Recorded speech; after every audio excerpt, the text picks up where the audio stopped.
Alan, it's like a maze back here, and you're driving through all these areas, and I'm not even a novice here, but everything kind of looks the same. Are there like key ingredients, like areas where you're like, man, this just kind of sets up right, or a couple things together you're looking for? Like I see a few birds out here, so obviously there's some bait, you've got some structure, but how do you make an area that's so ginormous? How do you weed it down a little bit? We traveled miles to get to this area, and this isn't the only area that we're going to fish. It's just one of them. We're going to keep moving around. We're going to get to the outside, and we're going to turn and start casting towards the outer shorelines where I hope to pick off some fish.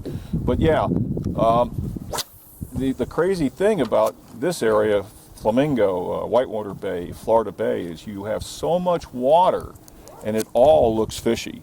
And at times, there are fish in there.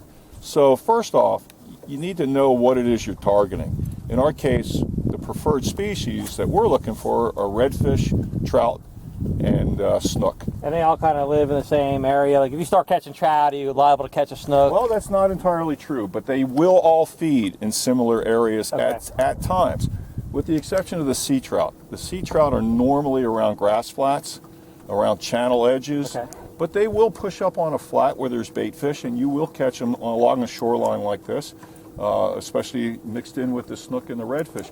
But I'm really looking for snook and redfish here. Okay. And what I like here is when I'm close to the open Gulf, so I get a good flow of water from the open water of the Gulf of Mexico, and then I'm also getting a push of water from the backcountry coming out on the outgoing tide. So you get that mix, and you get bait fish schools that will hold in these areas on the outside around this area here.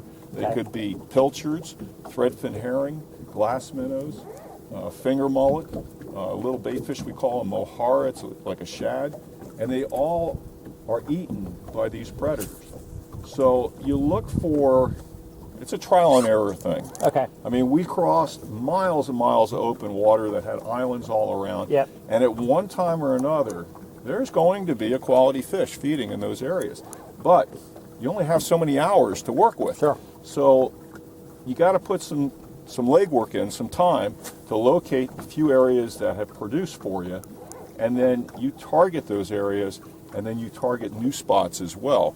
And after some time, you build up like a track record of where you expect these fish to be depending on the time of the year.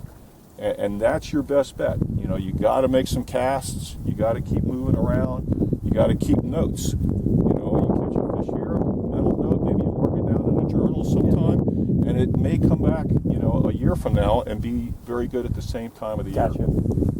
Now, there's a lot of bait fish up in here. Great. I can see all the pilchers flipping. No, actually, I want to make a few casts in here before I get the net out. No, let's go catch a fish. Oh, well, too.